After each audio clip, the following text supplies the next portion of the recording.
राष्ट्रीय आयसव मेधा छात्रवृत्ति परीक्षा यानी एनएमएस एग्ज़ाम की तैयारी कर रहे सभी छात्रों को मेरा प्यार भरा नमस्कार। इस वीडियो में हम आपके लिए लेकर के आए हैं वर्ष 2008 में मेधा छात्रवृत्ति परीक्षा में पूछे गए क्वेश्चन का आंसर की। अगर आप इसको सोल्व कर पाते हैं तो आपको अपने तैयारी का पता चलेगा और आपको ये भी समझ में आ जाएगा कि किस तरह के क्वेश्चन एनएमएस एग्ज़ाम में पूछे जाते हैं। जैसा कि आप जानते हैं इसमें दो पेपर होता है, सेट और मैट यानी शैक्षिक योग्यता परीक्षा और मानसिक योग्यता परीक्षा। तो शैक्षिक योग्यता में 90 प्रश्न होते हैं और मैट में भी 90 प्रश्न होते हैं। तो इसमें से 35 प्रश्न आपको साइंस का रहता है और 35 सोशल साइंस का और 20 प्रश्न आपको मैथ का रहता है। तो इस वीडियो में हम आपको साइंस और सोशल साइंस के क्वेश्चन को बताएंगे। तो चलिए वीडियो को करते हैं स्टार्ट। तो पहला क्वेश्चन आपके सामने है, एक प्रकाश वर्ष बराबर होता है। तो 4 ऑप्शन आपको दिखाई दे रहे हैं। तो इनमें जो सही है वो कौन सा हो जाएगा? तो ये हो जाएगा ऑप्शन 3। ठीक है, यहाँ पे ध्यान देने वाली बात यह है कि अगर किलोमीटर में हो ऑप्शन में तो यहाँ पे 10 पे पावर 12 होगा। ठीक है, अगर यहाँ पे मीटर में पूछा जाता है कभी कभी, ठीक है, तो ये ध्यान देना है कि मीटर में पूछा गया किलोमीटर में, तो अगर मीटर में रहेगा तो 10 पे पावर 15 वाला सही होगा। तो चूंकि यहाँ पे सभी ऑप्शन में किलोमीटर दिया है तो हमारा ऑप्शन नंबर 3 सही होगा। अगर मीटर में पूछेगा तो यही हो जाएगा ऑप्शन नंबर 4। तो आपको पता चल गया। नेक्स्ट क्वेश्चन पे चलते हैं। क्वेश्चन है, सूर्य के सबसे नज़दीक और सूर्य से सबसे दूर के ग्रह हैं क्रमशः। तो सूर्य के सबसे नज़दीक की बात हो रही है, तो सबसे नज़दीक में आप जानते हैं कौन सा ग्रह है? बुध। तो क्रमशः का मतलब होता है लगातार। तो लगातार पूछा यानी कि पहले नज़दीक वाला पूछा है, तो पहले क्या होना चाहिए? बुध होना चाहिए, लेकिन इसमें तो लास्ट में बुध है, इसमें तो बुध है ही नहीं। तो 1 और 2 तो निश्चित रूप से गलत है। अब बच गया हमारे सामने 2 ऑप्शन, दोनों 3 और 4 दोनों में क्या है? शुरू में बुध है। तो अब देखते हैं दूर का ग्रह। तो दूर का ग्रह कौन सा है? प्लूटो है। ठीक है, तो इसका सही आंसर क्या हो जाएगा? Option number 4। लेकिन यहाँ पे ध्यान देने वाली बात यह है कि प्लूटो को जो है अभी ग्रह के श्रेणी से हटा दिया गया है, लेकिन फिर भी ऑप्शन के अनुसार पहले प्लूटो ही था, तो इसलिए यही सही होगा। तो यहाँ पे ध्यान ये दिया जाता है कि ऑप्शन के अनुसार कौन सा आंसर सही है। तो इसमें ऑप्शन के अनुसार ऑप्शन नंबर 4 सही है। नेक्स्ट क्वेश्चन है, प्रकाश का एक किरण पुंज हवा में रखे एक समांतर सतही कांच के टुकड़े पर तिरछे रूप से आपतित होता है, निर्गत किरण पुंज होगा। तो अगर यह कंडीशन हो तो इस कंडीशन में जो है हवा में रखे समांतर सतही कांच के, तो यहाँ पर इस कंडीशन में क्या होता है? वायु से कांच में प्रवेश करता है अगर प्रकाश की किरण, तो अपवर्तन के नियमानुसार अभिलंब की ओर झुक जाता है, उससे उसका विक्षेपण तथा विस्थापन हो जाता है, यानी कि इसका ऑप्शन नंबर 1 सही होगा। नेक्स्ट क्वेश्चन है, प्रकाश का एक किरण पुंज हवा में रखे गए कांच के एक प्रिज्म पर तिरछे रूप से आपतित होता है, प्रकाश का कौन सा रंग प्रिज्म के आधार के निकट होगा? तो ध्यान देने वाली बात यह है कि प्रकाश किरण वायु से कांच में तिरछे रूप से आपतित होती है तो प्रकाश किरणों का विचलन हो जाता है। सबसे कम विचलन जो होता है वो लाल रंग का होता है, ठीक है, और सबसे अधिक विचलन जो है वो बैंगनी रंग का होता है। तो इस कंडीशन में जो है हमारा जो सही आंसर हो जाएगा वो जाएगा बैंगनी रंग। ठीक है, नेक्स्ट प्रश्न लेते हैं। कांच में प्रकाश का वेग 2/3 है और किसी द्रव में प्रकाश का वेग 3/5 है। सी यहाँ भी सी दिया है, सी का मतलब होता है निर्वात में प्रकाश का वेग। द्रव के सापेक्ष कांच का अपवर्तनांक होगा। तो देखिए, कांच का जो अपवर्तनांक होता है इसका सूत्र होता है द्रव में प्रकाश की चाल। ठीक है, द्रव में प्रकाश की चाल। तो द्रव में प्रकाश की चाल क्या है? 3/5। उसके बटे में होता है कांच में प्रकाश की चाल। तो इसके बटे में लिखे कांच में प्रकाश की चाल कितना? 2/3। तो इस कंडीशन में अगर सवाल आ गया तो इसको क्या करते हैं? गुना करना होगा। तो ये हो जाएगा 3/5 और गुना हो जाएगा 3/2। तो अगर इसको सॉल्व करेंगे 3 तिया 9, 5 दूनी 10, तो 9/10 इसका हो जाएगा हमारा सही आंसर। तो इसका फॉर्मूला बता दिए, द्रव में प्रकाश की चाल बटे कांच में प्रकाश की चाल। तो इससे इसको सॉल्व करना है। छठा प्रश्न है, किसी वस्तु और उत्तल लेंस द्वारा बने इसके वास्तविक प्रतिबिंब के बीच न्यूनतम दूरी 100 सेंटीमीटर है। यदि एक प्रकाश किरण पुंज जो प्रधान अक्ष के समांतर है लेंस पर आपतित होता है तो लेंस से अविलंब बिंदु की दूरी होगी। तो यहाँ पर हो जाएगा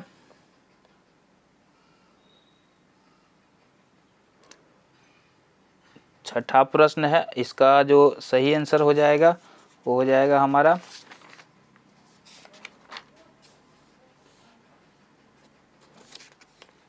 50 सेंटीमीटर। इसका जो सही आंसर हो जाएगा हमारा हो जाएगा 50 सेंटीमीटर। चलते हैं नेक्स्ट प्रश्न पर।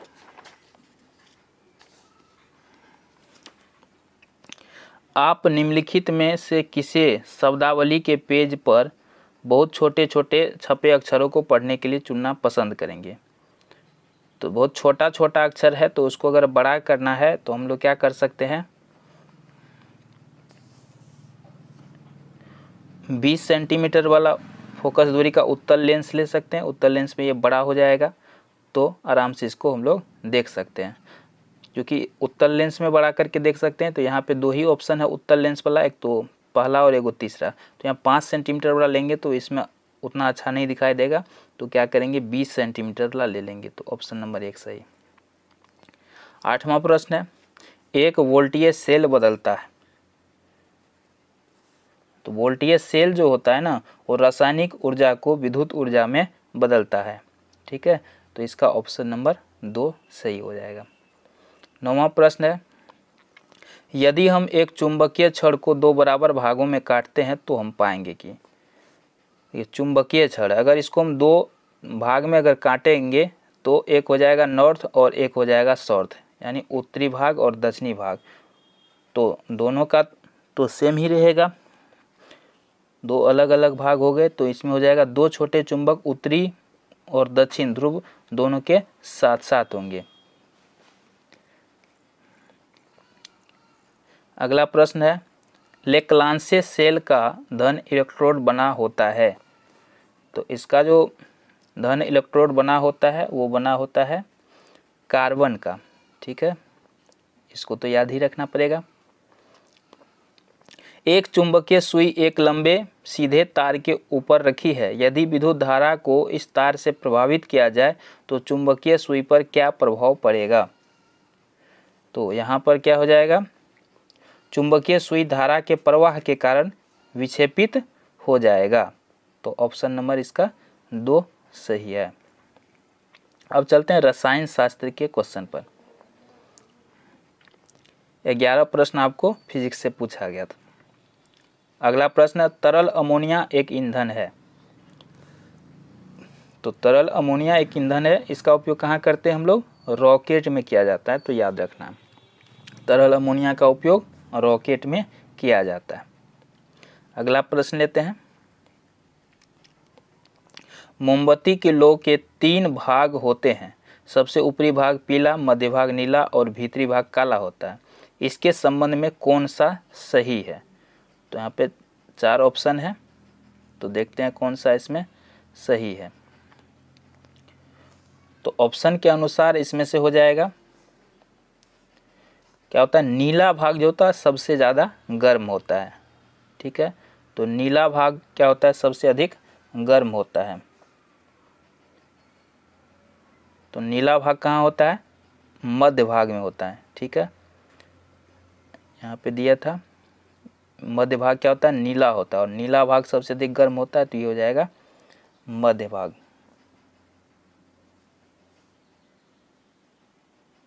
तो ऑप्शन नंबर 2 इसका सही है। नेक्स्ट क्वेश्चन लेते हैं, प्रज्वलन एवं श्वसन प्रक्रियाओं में इनमें से कौन सा उपयुक्त नहीं है। इसका सही आंसर हो जाएगा ऑप्शन 4। अगला प्रश्न लेते हैं, निम्नलिखित में से किसमें मीथेन, हाइड्रोजन एवं कार्बन मोनोऑक्साइड सभी विद्यमान है। तो इसमें से सही आंसर क्या हो जाएगा? Option 3 coal gas. निम्नलिखित में से कौन सा एक सही है? सभी खनिज अयस्क है, सभी अयस्क खनिज है, सभी खनिजों से धातु निष्कर्षित की जाती है, आयरन पायराइट लोहे का एक अयस्क है। तो इसमें से कौन सा एक सही है? तो इसमें सही कौन सा हो जाएगा? Option number 4। अगला है बॉक्साइड एक अयस्क है। बॉक्साइड एक अयस्क है। तो बॉक्साइड किसका अयस्क है? एल्युमिनियम का एक अयस्क है। ठीक है। ताम्र का शुद्धिकरण निम्नलिखित में किस विधि से किया जाता है? तो ताम्र का जो शुद्धिकरण है वो किया जाता है विद्युत विच्छेदन विधि द्वारा। जल के एक नमूने में सोडियम क्लोराइड एवं मैग्नीशियम क्लोराइड घुला है, इसके लिए निम्नलिखित में कौन सा अमान्य है? तो इसका जो सही आंसर हो जाएगा, यह कठोर जल है क्योंकि इसमें सोडियम क्लोराइड घुला हुआ है। तो ये ऑप्शन बी इसका सही हो जाएगा। ग्रेफाइट के बारे में कौन सा उपयुक्त नहीं है? तो ग्रेफाइट के बारे में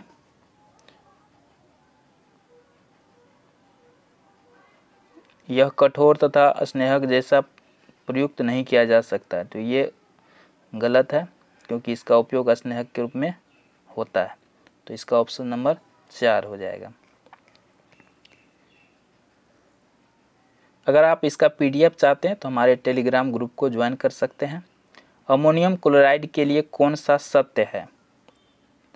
तो अमोनियम क्लोराइड के लिए जो है ये हो जाएगा, इनमें सहसंयोजी तथा विद्युत संयोजी दोनों बंधन बंद है। तो ऑप्शन नंबर 3 इसका सही हो जाएगा। ताम्र सल्फेट के जलीय घोल की प्रकृति होगी। तो इसका जो प्रकृति होगी वो होता है अम्लीय। अब चलते हैं हम लोग जीव विज्ञान के प्रश्न पर। कुस्कुटा यानी जिसको अमरबेल के नाम से जानते हैं में पोषण की पद्धति है। तो ये किस तरह का पोषण पद्धति है इसमें? तो इसमें होता है परजीवी। अमरबेल क्या है? परजीवी का एक उदाहरण है। खाद्यान्नों के सफल संग्रहण के लिए आवश्यक आर्द्रता होनी चाहिए। तो इसके लिए कितना होना चाहिए? 14% से कम होना चाहिए। वायुमंडलीय नाइट्रोजन के स्थिरीकरण के लिए सूक्ष्म जीवाणु है। तो इसमें से कौन सा सूक्ष्म जीवाणु जो है ये हो जाएगा नाइट्रोबैक्टर। समुद्र में जीव जंतु कितनी गहराई तक पाए जाते हैं?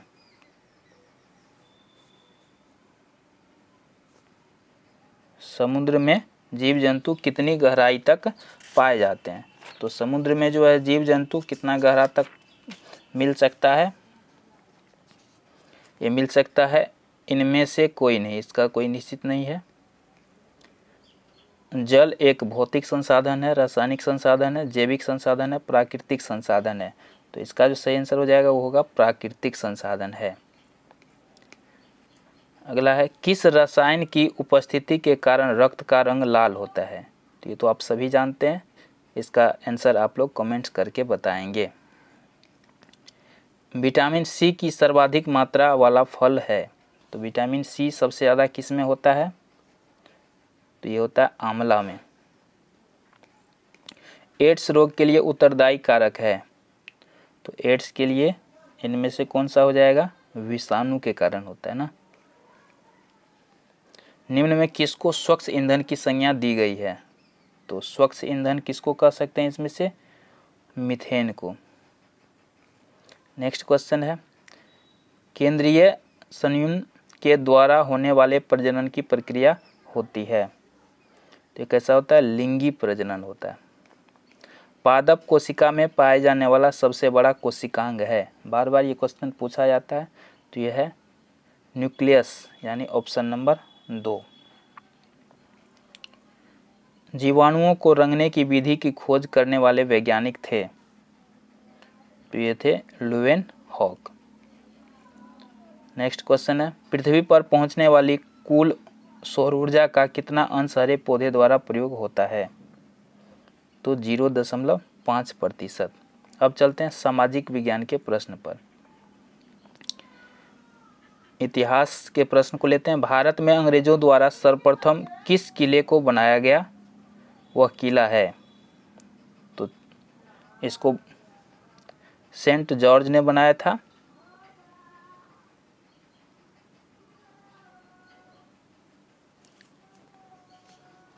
इसको किसने बनाया था? सेंट जॉर्ज ने।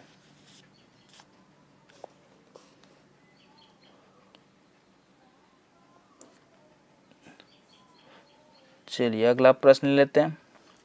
नादिर शाह के आक्रमण के समय मुगल साम्राज्य का शासक कौन था? तो इसके समय में था मोहम्मद शाह। 18वीं शताब्दी के महान राजपूत शासक सवाई जयसिंह का शासन कहाँ था? तो अगर जयसिंह की बात करेंगे तो इसका जो शासन था ये जयपुर में था, यानी अंबर जयपुर। नेक्स्ट क्वेश्चन है, प्रथम अखिल भारतीय किसान कांग्रेस सम्मेलन हुआ था? तो ये हुआ था लखनऊ में। नेक्स्ट क्वेश्चन है, भारतीय राष्ट्रीय कांग्रेस में प्रथम विभाजन हुआ था? तो इसका जो विभाजन हुआ था वर्ष 1907 में हुआ था। किस अधिनियम को काला अधिनियम के रूप में जाना जाता है? तो इसमें हो जाएगा रॉलेट एक्ट को। किस राज्य से वर्ष 1857 का विद्रोह जुड़ा हुआ था? तो ये हो जाएगा सतारा। अल हिलाल किसने प्रकाशित किया था? तो इसको प्रकाशित किया था मौलाना अबुल कलाम आज़ाद ने। ज्योतिबा फुले का किसके साथ संबंध था? तो इसका संबंध था जाति विरोधी आंदोलन से। सत्यार्थ प्रकाश के लेखक थे? तो इसका जो लेखक है स्वामी दयानंद सरस्वती।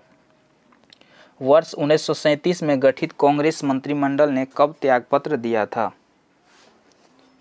तो हो जाएगा वर्ष 1939 ईस्वी में। नेक्स्ट प्रश्न लेते हैं, वर्धा प्रस्ताव का दूसरा नाम क्या है? तो वर्धा प्रस्ताव जो है इसका दूसरा नाम था भारत छोड़ो प्रस्ताव। अब चलते हैं भूगोल के प्रश्न पर। पटना में सबसे बड़ा दिन कब होता है? तो पटना में जो है सबसे बड़ा दिन होता है 21 जून को, क्योंकि यह उत्तरी गोलार्ध में है और उत्तरी गोलार्ध में 21 जून को सबसे बड़ा दिन होता है। भारत के सबसे पूर्वी भाग में कौन सी देशांतर रेखा गुजरती है? तो ये हो जाएगा 97 डिग्री, ये हो जाएगा पूरब। इनमें किस देश की भारत के साथ सीमा रेखा नहीं है? तो इसमें हम लोग अगर देखें तो थाईलैंड जो है इसका सीमा रेखा भारत से नहीं है। निम्नलिखित में से कौन सा ऋतु क्षरण का कारक नहीं है? तो इसका हो जाएगा ऑप्शन 3 कोयला। इन स्थानों में कहाँ तापमान निम्न होगा? तो ये हो जाएगा 80 डिग्री उत्तरी अक्षांश। तो यहाँ पे तापमान क्या होगा? बहुत कम होगा। निम्नलिखित में कौन सा क्षेत्र मानव बसाव के लिए सर्वाधिक उपयुक्त है? तो सबसे अधिक उपयुक्त कौन सा है इसमें? भूमध्य सागरीय प्रदेश। यांगटीसी क्यांग घाटी कहाँ है? तो यह है चीन में। निम्नलिखित में से कौन सी दक्षिण भारतीय नदी है? तो अगर दक्षिण भारतीय नदी की बात करेंगे तो यह है कृष्णा नदी। निम्नलिखित राज्यों में से कहाँ सेलावास नहीं है? आंध्र प्रदेश में। निम्नलिखित में से कौन सा सबसे नीचा स्थान है? तो सबसे नीचा की अगर बात करेंगे तो क्या है? भागलपुर। निम्नलिखित में से बिहार के किस जिले में नहरी सिंचाई की सुविधा है? तो यह है पटना में। अब चलते हैं नागरिक शास्त्र के प्रश्न की ओर। राज्यपाल की नियुक्ति कौन करता है? तो राज्यपाल की नियुक्ति कौन करता है? राष्ट्रपति। काफ़ी इम्पोर्टेंट प्रश्न है। राज्यसभा के सदस्य की कार्यावधि क्या है? तो यह है 6 वर्ष। लोकसभा के 5 वर्ष है और राज्यसभा का 6 वर्ष। भारतीय संविधान में मौलिक अधिकार का वर्णन किया गया है कितना में? तो ये किया गया अनुच्छेद 12 से 35 तक में। भारत के प्रधानमंत्री कैसा प्रधान होता है? तो ये होता है वास्तविक प्रधान। राज्य की उत्पत्ति का कौन सा सर्वाधिक मान्य है? तो ये हो जाएगा सामाजिक समझौते का सिद्धांत। संपत्ति का अधिकार किस श्रेणी में है? तो यह है नागरिक अधिकार। निम्नलिखित में से कौन सा राज्य कल्याणकारी राज्य है? तो ये हो जाएगा भारत। प्रथम पंचवर्षीय योजना ने किसे अधिक महत्व दिया था? तो ये दिया था कृषि को अधिक महत्व। भारतीय योजना आयोग की स्थापना कब हुई थी? तो ये हुआ था 1950 ईस्वी में। भारत में सामाजिक असमानता का कारण क्या है? तो यह है आर्थिक स्थिति। भारत में कैसी दल पद्धति विद्यमान है? तो यहाँ पर कैसा है? बहुदलीय, यानी बहुत सारे दल। स्वस्थ जनमत के निर्माण में बाधक है? तो ये हो जाएगा, इनमें तो सभी है, उपयुक्त सभी। नेक्स्ट 2009 के प्रश्नों को जल्द ही लेकर के आएंगे, तो चैनल पे नए हैं तो सब्सक्राइब जरूर कर लीजिए।